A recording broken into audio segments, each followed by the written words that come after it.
Hello YouTube, welcome back. Nasty at AAA here. I've got something a little bit different for y'all today.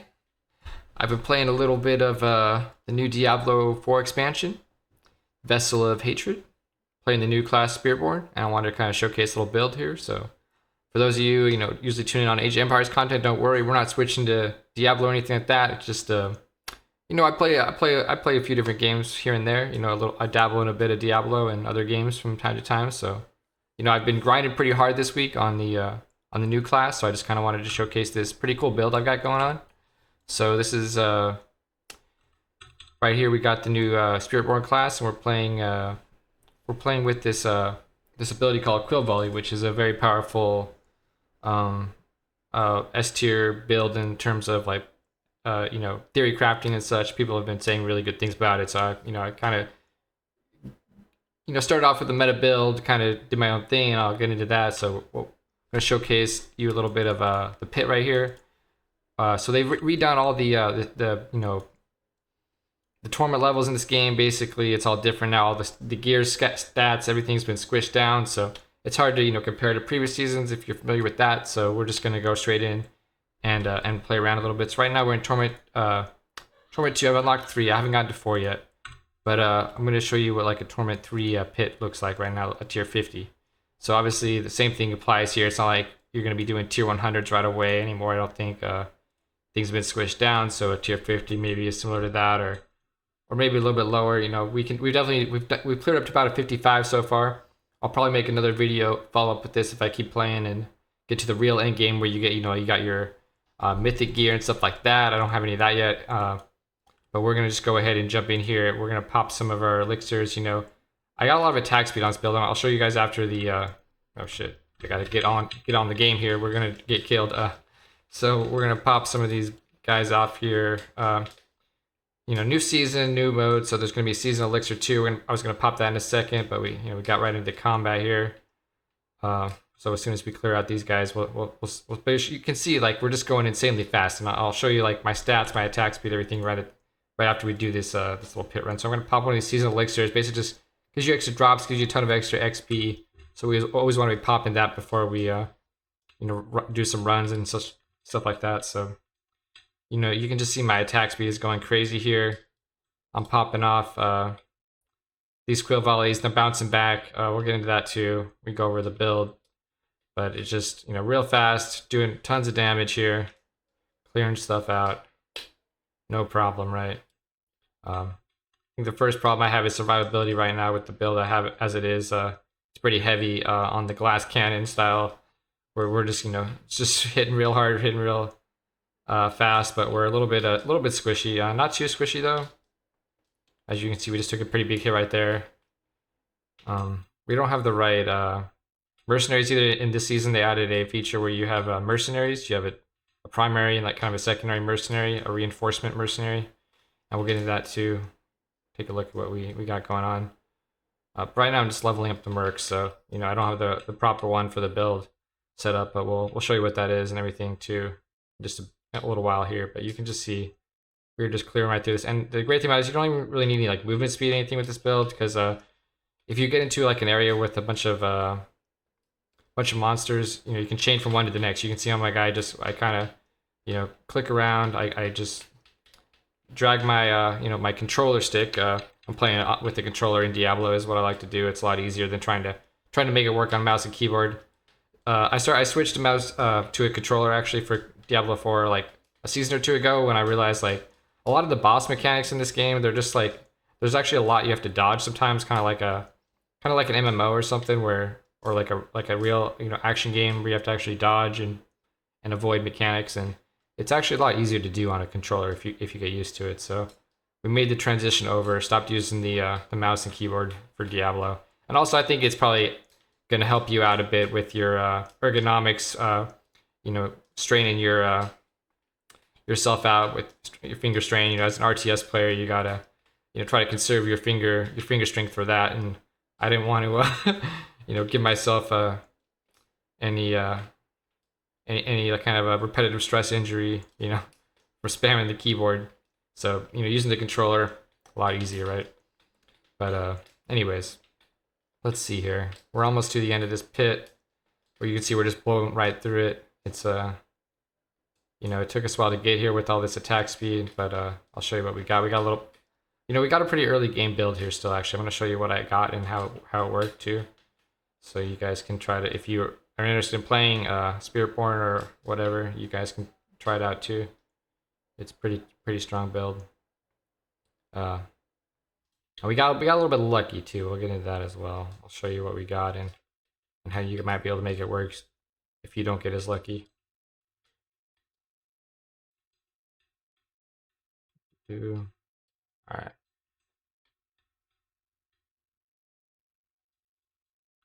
So you were just chaining it through here, just just spamming our buttons. You can see the cooldowns are just going crazy, reducing. I will show you how that all works with the build in a minute. But yeah, it's just insane how much damage we can push out. This new class, of course, the new class is going to be the most overpowered, right? Like they always want you to buy the expansion. You got to pay like $40 in order to unlock this class and the new campaign, or maybe it's.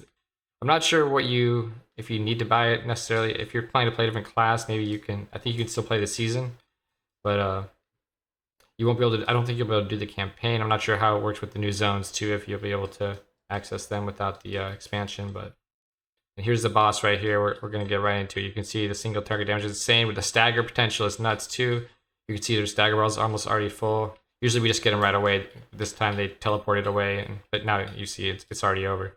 Very quick, very easy clear there. So let's go ahead and take a look at what we're doing here. So some new content they added here. You can see my my glyphs are already pretty high level here. It's a little different now. You actually level the glyphs through the pit instead of the nightmare dungeons. They're kind of, it seems like they're kind of phasing out the nightmare dungeon, and you're just going to be going in here in the pit and leveling stuff up. So at level 46, we're going to unlock that thing you see there. But we're already at 45, so we're we're going to do pretty good. You actually have a legendary level of the glyph now as well. And it takes a bit. You can see it's going to require me a little bit different materials here. We got some amethyst we have to spend in order to get those last couple levels, but usually it's just, you're doing the pit runs, you just grind up and level your glyphs. But let's take a look at the build. And now that we've completed this,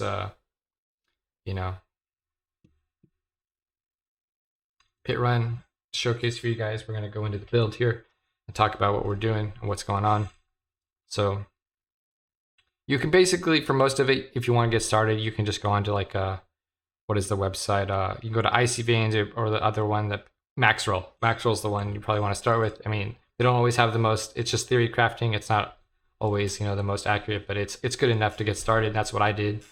But we got here, this is what you're going to want is this, this unique helmet here, which basically the Spiritborn works at, when you get the Spirit Hall unlocked pretty early on. I kind of, missed this quest and did it later, but you probably, if you can, do it at level 15 or whenever it unlocks. And you want to, once you get a certain aspect, you can use this gorilla aspect. Until then, you're going to be using the eagle aspect and jaguar as the secondary. It basically turns all your skills into gorilla and jaguar, because what we have here is the second one basically applies to the first one as well. So basically all my skills here, it doesn't always say it, I think, on the tooltip, but they're all jaguar and gorilla skills. Anyways, going down the list here, we got a pretty nice little chest piece here with two perfect affixes, armor and dex.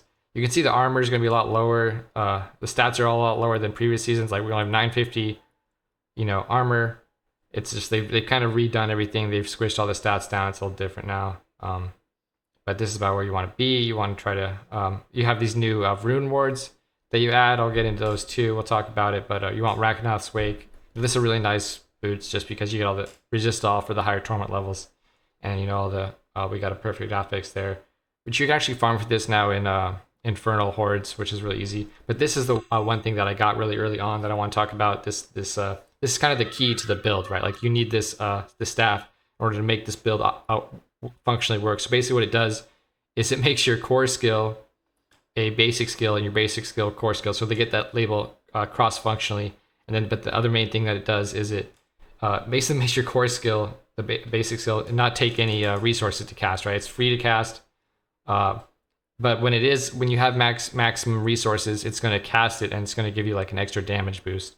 So when we get to the end game build, that's going to come into play more, I think, because we'll be able to, you know, max out our vigor, our resource, our primary resource a lot faster, and just constantly spam and get this extra bonus whenever we fire off our quills. But for right now, it's basically really nice because I can just spam my core skill and I don't have to spend any, you know, resources, right? Like it's just free basically. It's like you spend it once, it casts all your, you know, resource, but then it doesn't cost any more after that. It just starts slowly building up again. So that's really nice. We found some really nice amulets and rings here. So you can see a lot of attack speed right now, which is great. And I'll look at my stats in a second. Right now, this other ring, not too important, but there is one that you probably want to try to get off max level when you could farm that in I think the Uber bosses, which I don't have any of that yet, but let's take a look here at my stats. So the main thing I wanted to showcase in this build is the attack speed. It's got a ton of attack speed right now because I've kind of gotten lucky with just what I found in terms of that. And we can see here our attack speed bonus with the elixir on 15% extra with the elixir. It's 76, so it's about 61% without that buff. But I don't know what the attack speed breakpoints are for these Spirit Bjorn is the name of my character. A little Nordic flavor there, but yeah, we don't know. I don't think anyone has posted as far as I've been able to find out what the breakpoints are yet. So hopefully somebody will come forward with those someday. But you can just see like the damage was insane. One of the things that I added outside of the max roll, you know, list was for now I'm using this. I think this is one of the few things that I did differently.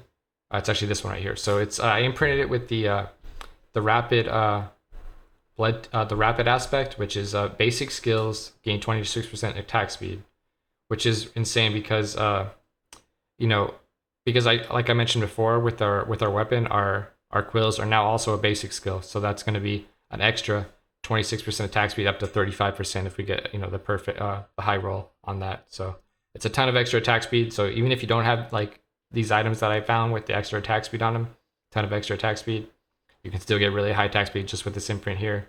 The other ones are just going to be what copied off of the max roll list, and we'll link that in the comment below too, so you guys can see. And yeah, so there's these new mechanics, the runes, the rune wards, and they're just kind of like this, you know, kind of taking from D2, like the 3-letter words, right? Like but right here we're using you know, a druid ability to get ourselves a barrier on one of our the top aspect, this one. So it's basically like you put two together. It has to have go in a slot with you know, 2 sockets in it. It has to work that way, and also you can only put 2 in, or 2 sets of 2 rather. So you only have 4 rune words at a time. But I don't think anything happens when you combine them.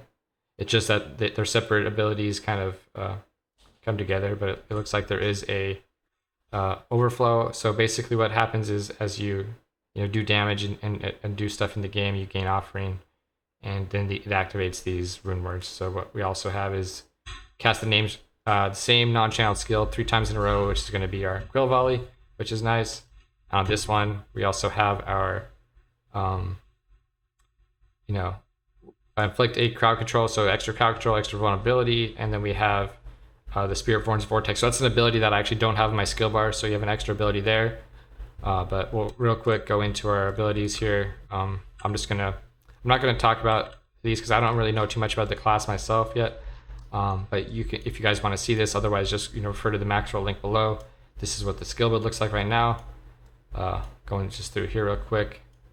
But I'm gonna just talk about real quick at the end here. We're gonna talk about this key passive here, Prodigy's Tempo. So this is what allows me to just have everything, all my abilities with cooldowns on my bar. None of them have go on cooldown really. They just pop right back because every third consecutive cast of a core or potency skill reduces all skills active cooldowns by 10%.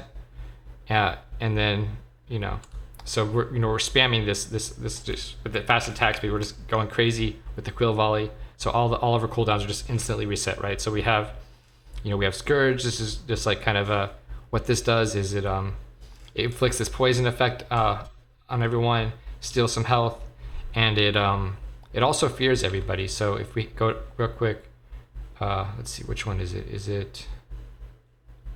All right, here we go. So once enemies are slowed by at least 8%, they're also feared. So you can see here, they'll be slowed, and then they're also feared. And the tooltip even mentions it too. So that's really nice. Then we have this, which we do extra damage on our attacks, and then it also gives us ferocity stacks, which increase our attack speed. So even more attack speed, and then it goes out. The duration extends every time we get a kill. So if we're killing a lot of enemies, it's going to be great. And we can just keep recasting it, right? Because you can see these cooldowns here: 10-second cooldown, 22-second cooldown. Those cooldowns are going to be negligible, right? Because we're spamming our core skill so much, we're just resetting them, so we'll always have these abilities activated. And you can see this is also the one that allows us to dash to our target. So like when we just hold down the button for our Quill Volley and point the trigger in the direction we want to go, if there's an enemy there, we'll just dash straight to him. We don't have to worry about movement speed. We don't have to worry about our evade to get around. Unless there's no enemies around us, then we're going to be slowed down. But as long as there's enemies within range, within our screen distance, we can target them, and there's line of sight, we can get there. And even if there's not line of sight, it seems like you can dash straight through walls. If the wall or affix is on you, you just go right through the wall. So it's pretty nice there. Upstairs or downstairs, up balconies and down through walls. It's great. The next one is the Hunter, which when you go in, it kind of like summons this huge jaguar, and you probably saw in the showcase there where it just kind of surrounds the enemies and just does a bunch of AoE. And this also increases our ferocity stack, so these are pretty nice to have more attack speed, right? And then then if you kill an enemy while it's active, it resets the cooldown. So there's even more ways to reset this 32-second cooldown than we already have.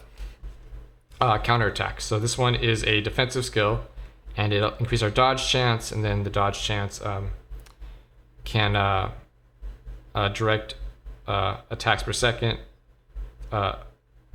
dodge all direct attacks for 3 seconds. So it's kind of like if you need to a dodge evade, if you're getting hit by like a boss or by a big hit, you can use that ability, which is nice. But we're just going to be spamming all these abilities on cooldown for the most part. As you can see, its cooldown is pretty low, and we're just going to instantly come right back up, right? It also passively increases our critical strike damage, which to close enemies, which is great.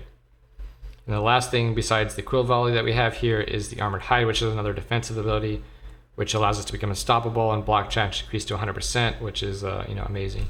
So these two abilities right here are going to keep us alive, and there's some uniques and mythics that we want to get eventually that are going to help as well with that kind of stuff, but we don't have everything yet, so we're still a little bit squishy. But we'll follow up if we ever get to the full end game build here and follow up on that.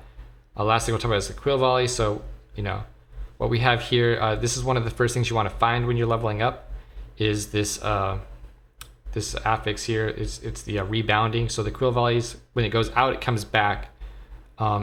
So they basically increases the damage as it goes out, and then it also returns. So you basically get 2 for the price of 1.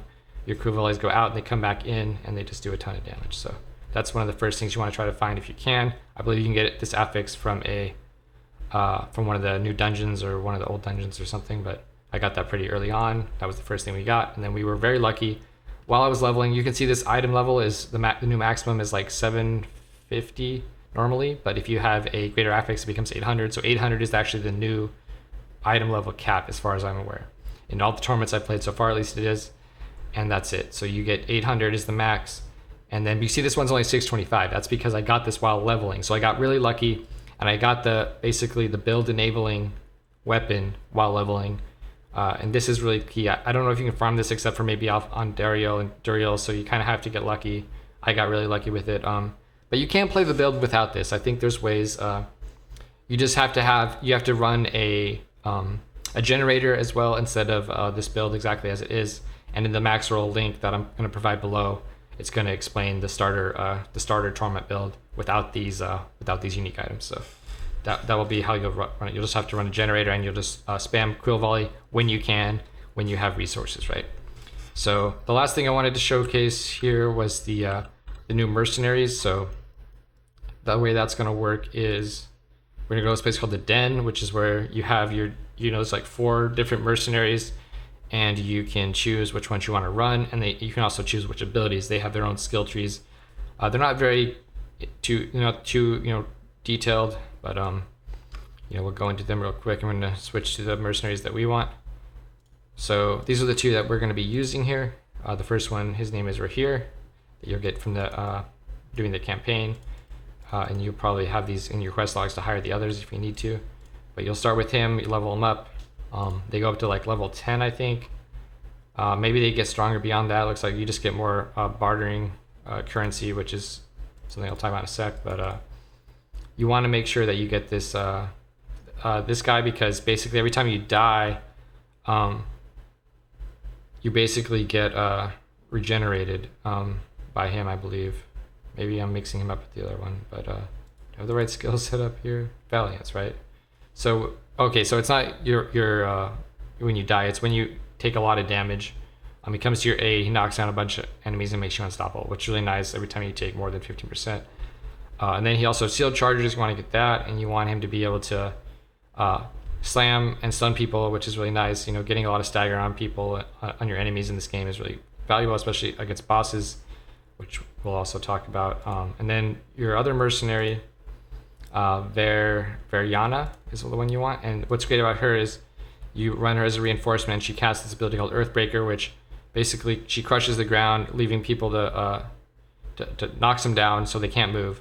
And that's effective for when you're going to cast Scourge, because you're going to, instead of having them run away in fear, they're just going to get knocked on the ground by if this cooldown is up, at least they're not going to run away. So you'll be able to stack everyone up when you pull them in, and it's great. So anyways, that's what we got here. And I think, oh yeah, I didn't show the Paragon tree, but that also is in the Maxwell link. I'll just run through it real here quick. We've got, you know, the first one is Fulminate on the starter board, and then we're going into